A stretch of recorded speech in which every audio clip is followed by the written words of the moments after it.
Hello and welcome to Always Remember Me. I am RMP 792 and this is the end of Winter Wolves month.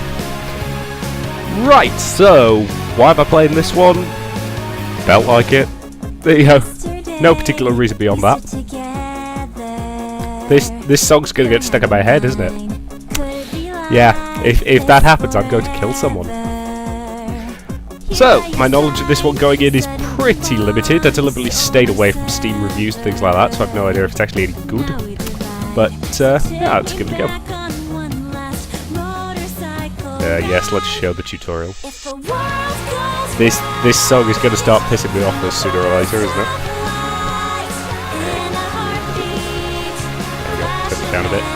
So, how to play. Click at the right mouse button on the escape keyboard, gaming, load side, yeah. Okay. Status panel. Time of day. 7 parts dawn, morning, noon, afternoon, evening, sunset, night. Okay. Okay. Culture, creativity, romance, and discipline. Increasing your culture. Okay. As I say, is the term chibi an actual thing? Because I've seen it crop up here and there, but I've not actually had it, had the term explained to me before. Lastly, the morale and energy values are very important. Yep.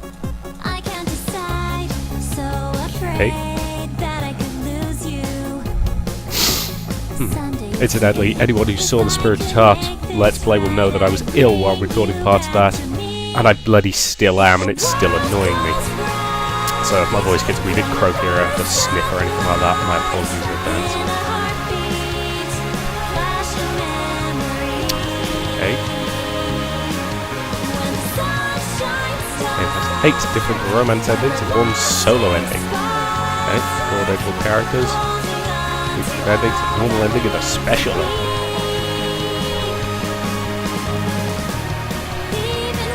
And a specific character that's statistic.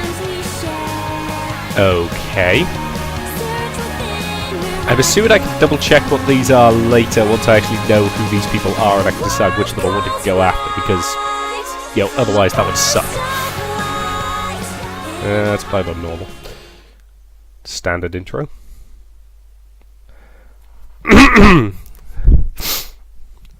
We were walking together, hand in hand, watching as the sun descended beneath the horizon. The evening was wearing on, and the warm colours of twilight were starting to fade from the sky. I don't know what to do. You're doing enough. Don't worry about things so much. But he still doesn't approve of me. Do you think he doesn't like my job? Maybe he thinks it doesn't earn enough money. Or that I should be doing something better? I'd like to do more, but it's the best part-time job I could find. His eyes were sympathetic as he looked down at my worried expression. I know that he feels bad that his father, Osha, was creating so much grief for us, but I also knew that the situation was going to be difficult when I decided to stay with him. I don't think it's your work. He can be pretty stubborn. I know some people think I could do better. It's not like a job at an ice cream parlour is anything special. I'm attending my first year of college for creative writing. It's a natural fit since I've always loved to write poetry and prose. I had to take a part-time job during the summer to pay for my studies. Some girls in my classes have got really good summer jobs. Honestly, I don't think he'd approve of any girl without a lot of persuading first. I don't think it's anything personal. He's just being stubborn. Yes, but after all this time, I really thought that he would have warmed up to me by now. He just doesn't understand that we're serious about our relationship. Or he doesn't want to understand. It's just been so exasperating. Since everyone else has been so supportive of us. Oh, he'll come around eventually.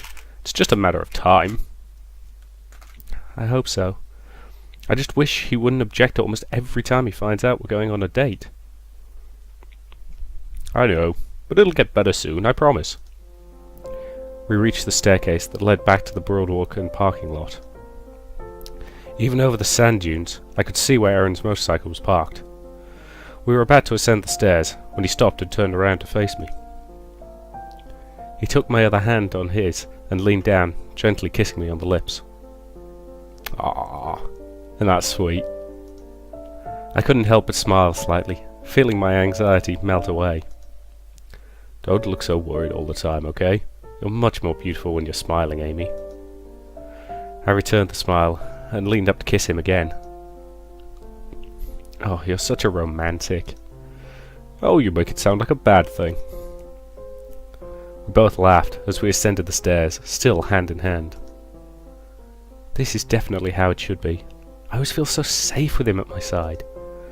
Let's go home, alright? Okay, but can we stop for ice cream first? I get an employee discount on everything, you know. Sure. They have the best new type of ice cream sundae now. We should split one. Sounds good.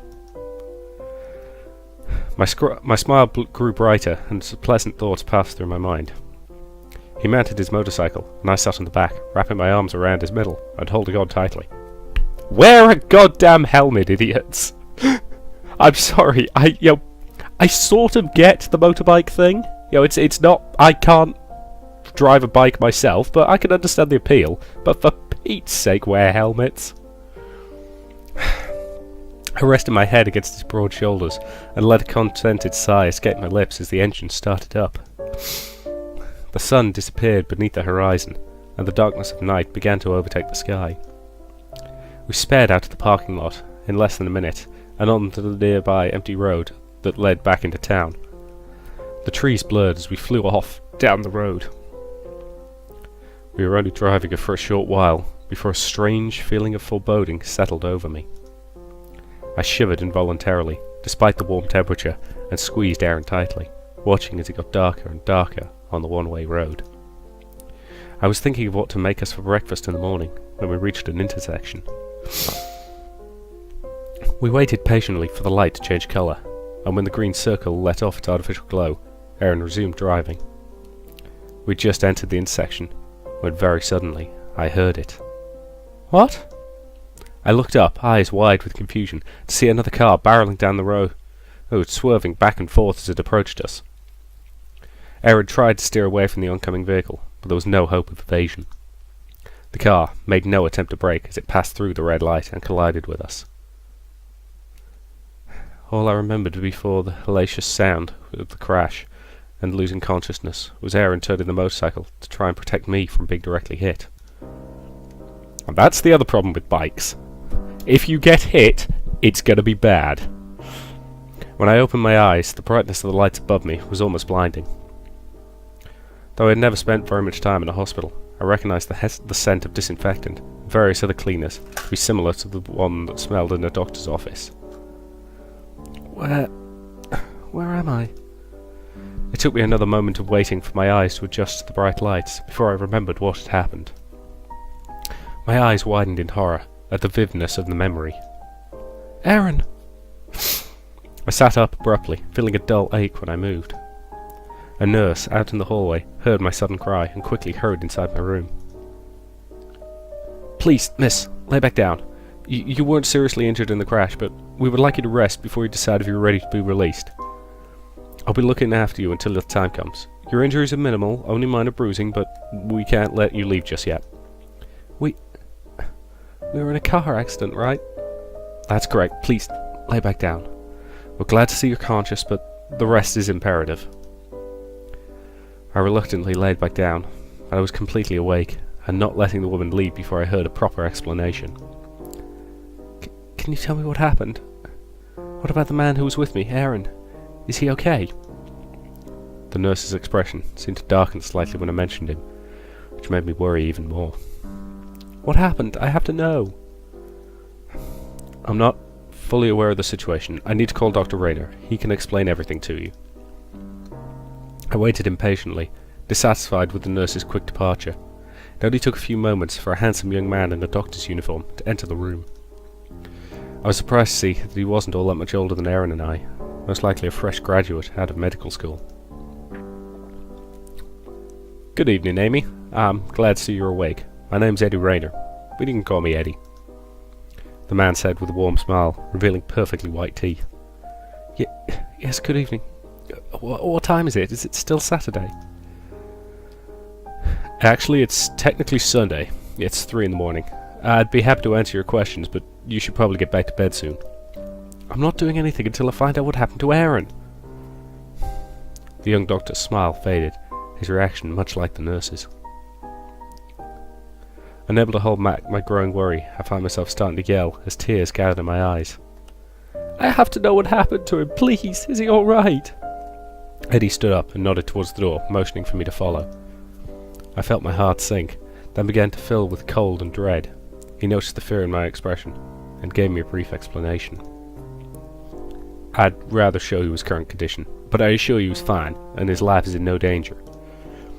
He has sustained a head injury. He'll recover, and it doesn't seem to have done any severe damage, but he's lost some of his memories. We're still trying to observe the specifics of just what he's forgotten. As the nurse probably told you, your injuries are minimal. Please follow me. I can take you to him, so you can see that he's alright. I hurried, pulling on a pair of slippers that had been left beside my bed, and following after the young doctor as he led me out of my hospital room and into the hallway, listening attentively to every word he said. Excuse me for a brief second, I need a cough.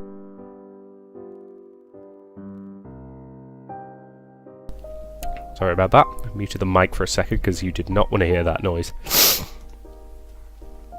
From what I could tell, he was trying to protect you during the crash. We're keeping you overnight for observations, but other than some bruises, you're perfectly okay. You don't have any broken bones or any severe internal bleeding, thanks to Aaron's efforts.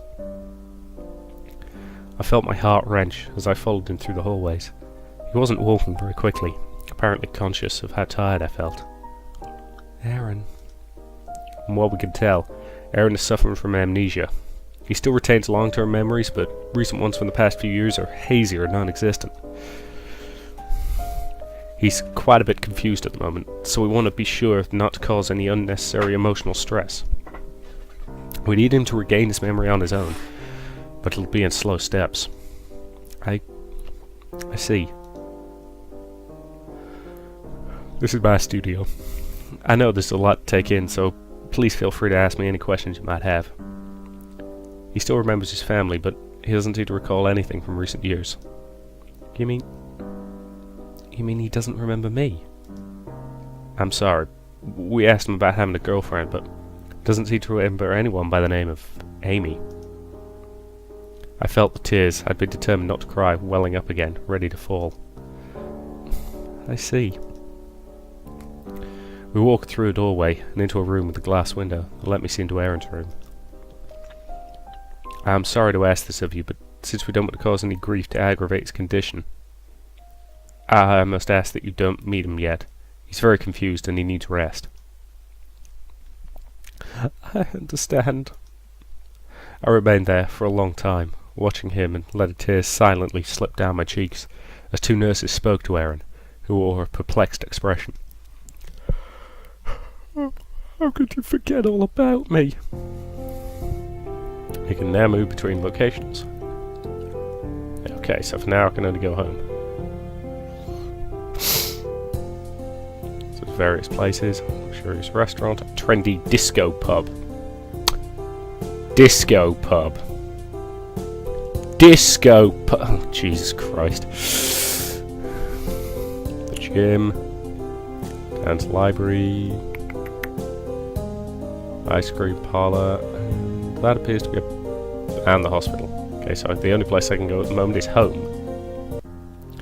I was released from the hospital in the morning, and I came right home. When I walked inside, I was greeted with a soft meow, and my cat Nina brushed up against my leg. Hi Nina, did you miss me? I smiled and reached down to pet her affectionately, though I couldn't help but remember how Aaron would always fuss over her. Nina was a great judge of character, and she adored Aaron, even before he started bringing treats for her all the time. Aaron always loved cats so much. He loved big cats and little cats like you. You were always his favourite kitty. Nina cuddled my fingers affectionately when I knelt down to pick her up. But Aaron's probably forgotten about you too. The sadness I had been trying to keep out of the front of my mind returned as I pulled my cat into an embrace and sighed. I had slept very poorly, and the fatigue from the crash hadn't worn off. I lost my parents in a car accident, and now it looks like I'm going to lose the man I love to one as well. I sat in the living room with Nina on my lap, when Gwenda came in to comfort me. "Oh, Amy, what happened?" I briefly told her about the accident. She was overjoyed to know I was alright, and that I'd hardly been hurt. "Oh, thank God you're okay. But why didn't you call me?" "The doctors knew I was alright. They said, and they didn't want to worry about me." I had been staying with my Aunt Gwenda for several years, since my parents passed away when I was still young. Gwenda had taken care of me ever since. She's a kind woman, and I greatly appreciate how caring she'd always been to me. However, her pension wasn't enough to fully pay for my college tuition, which is why I took the part-time job at the ice cream parlour. You can now make your first choice. Several icons will pop up showing the possible actions in this location. Okay.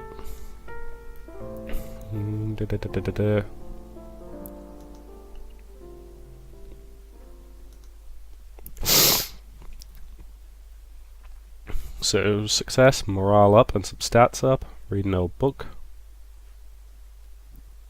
cook something, cost $10. Okay, hang on a moment, I need to cough again. My apologies for my throat being crap today.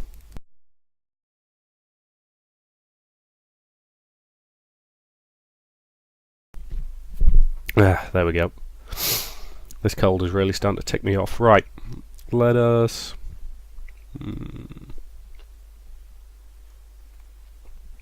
Okay, my energy's okay, but I could do with boosting my morale a bit, so let's talk with Gwenda. "Yes, my dear? What's troubling you?" "Aaron, he doesn't remember me at all. And the doctors say they don't want to give him too much stress, since it might make him forget more, or make it harder for him to remember what he has forgotten." "Honey, I'm sure he'll remember you soon enough. You're the love of his life. The two of you are so close, the cutest little lovebirds in town. It's just these past few years that he's forgotten, though.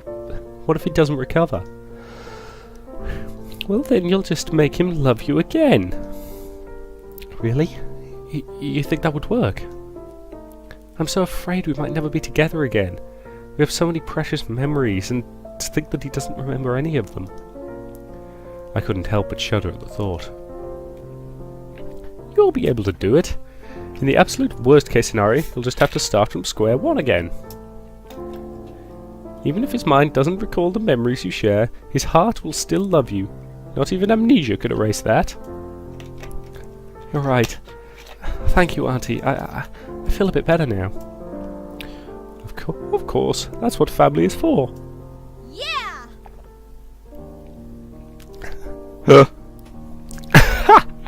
Oh, that's very anime. After talking with Gwenda, I feel better. Sometimes you just need to open up a bit with someone who cares about you. So morale +7, which is useful. Let's watch a bit of TV, talk to her some more, cook something. Cooking something's always a good idea. Failure. I think I put too much salt in the food. That could have been better. "Amy, I prepared your favourite cake." "Thanks, Gwenda, but I'd like to stay alone for a while and rest, okay? I didn't sleep very well at the hospital. I had too much on my mind." "That's fine. Get some rest. We can eat a piece of cake tomorrow morning before going to work." "Good night, Gwenda." I went to my bedroom with Nina in my arms and sat down at the desk. I picked up a notebook and decided to try and get my feelings under control in the most familiar way I knew, writing about them. I picked up a pen and started writing a poem. I'll put on my best poetry reading voice for this. "Your gentle touch, the warmth of your embrace, the passion of your kiss, precious times that felt ever so divine. I thought that they would never leave, but even though I can't reach you anymore, I can't open my eyes to find you there, I'll always have my memories. Though they are not as warm as the hands that always made me feel so safe, I know that they will never disappear, as you now have.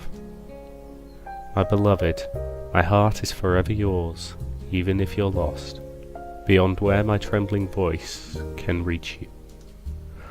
Even if your memories fade or disappear into the darkness, I'll never forget the precious times when we faced the world together. My beloved, for today, for tomorrow, for the days that may never return, never forget the words we once exchanged. I love you. Not convinced by the quality of that poem, I've got to be honest. Then again, poetry's not really my thing. When I awoke that morning, I knew that I had to go to the ice cream parlour. It was Sunday, and I had a long shift to attend to. I considered calling out, knowing that they would understand if I explained the situation, but I decided that it would be best to go in anyway. Otherwise, everyone would start to worry about me, and I had no doubt that the news of the accident was already travelling quickly. Gossip seemed to get around town eerily fast. Right, let's go to work at the park then. At the park? Not at the park, at the parlour. Sorry, that noise is me popping Tic Tacs like House pops Vicodin. That's surprisingly good for a sore throat. Right. I got ready and arrived at the shop in 15 minutes, before the start of my shift. I hadn't wanted to dwell at home though, and as soon as I walked in, I knew it was too early. It was still early morning, and there were only a few customers around. I was surprised to catch sight of a familiar face seated at one of the tables, apparently taking a break from work. Okay, I can't tell, is that meant to be a bloke or a girl?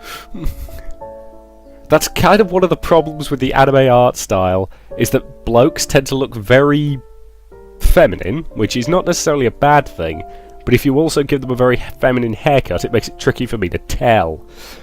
Okay, called Lawrence, I'm going to assume it's a bloke. Hey Amy, are you alright? Sorry, I keep dropping into the very dubious American accent, which I'm going to try and avoid. I couldn't help but notice the genuine worry on his expression when he saw the bruises on my arms and legs. I appreciated his concern. Good morning, Lawrence. I'm doing okay. Are you sure? Those bruises look really painful. Yes, I'm sure. They really aren't as bad as they look. Really? I don't know if I could work with bruises that big. You're a strong woman. I can hardly feel them. Thanks, though. How did it happen? You aren't in any trouble, are you? Let's keep this private, I think. It really isn't a big deal. But you're hurt. What happened? I'd rather not talk about it. But, Amy, can't you at least tell me? I'm getting worried about you. How did you get hurt so badly? I'm sorry, but my shift is starting soon. Please, I have to know. If someone did this to you... No one did anything to me. It's not like that. Then why... It isn't any of your business. I'm sorry, but I have to go clock in now. Yep, I figured he wouldn't like me refusing to tell him, but without another word, I left him waiting at the table with an ice cream, now melting in his hand.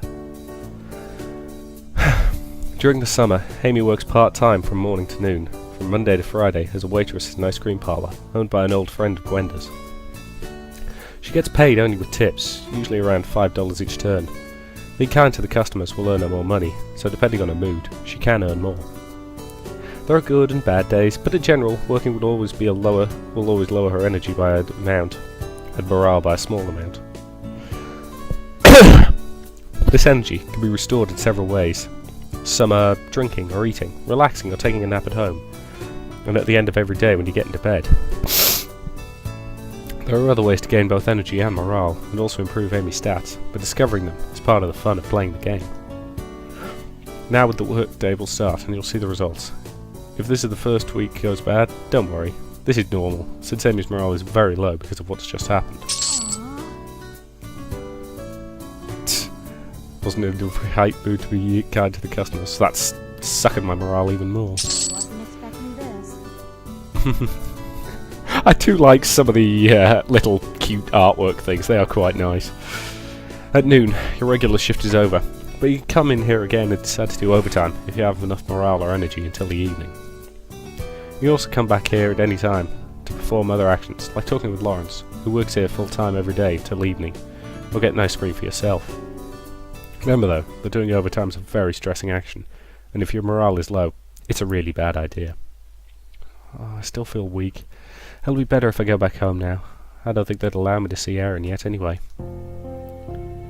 Alright, back home we go. Oh, for Pete's sake, I'm very sorry about my throat being this tickly.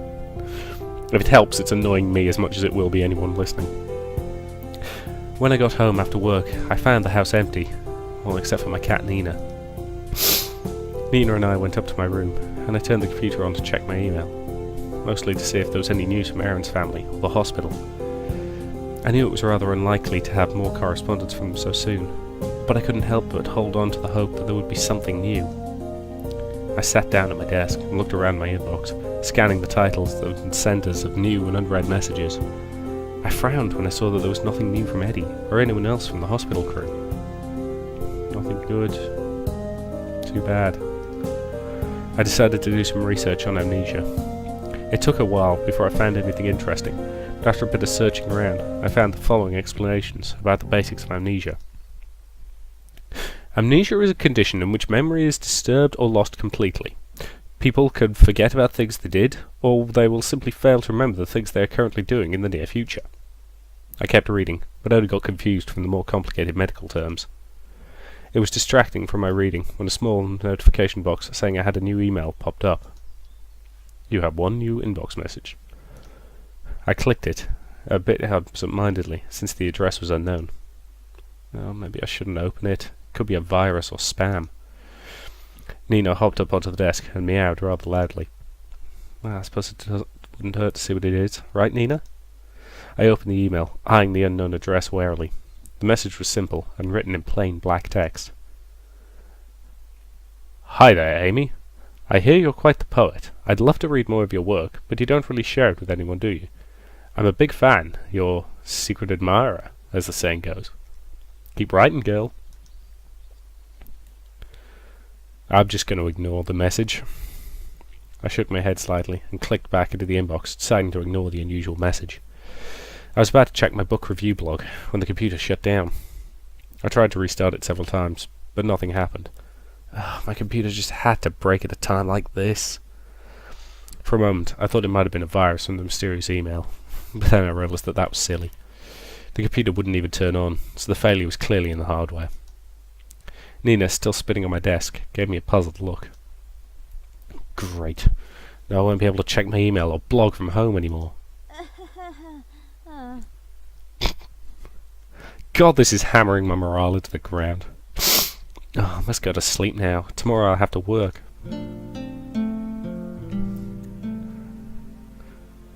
So as it stands, I made one guy like me less. I lost a whole bunch of morale, a whole bunch of energy, and some money. Yeah, this day kinda sucked. Bring it on! On the plus side, sleeping is good. I succeeded at sleeping. That makes me wonder if I can fail at sleeping. Oh dear. I need to hurry. My morning shift at the ice cream shop starts soon. And to be honest, that morning shift is probably a good point to end this video. I'd say thank you very much for watching, and I'll see you in the next part.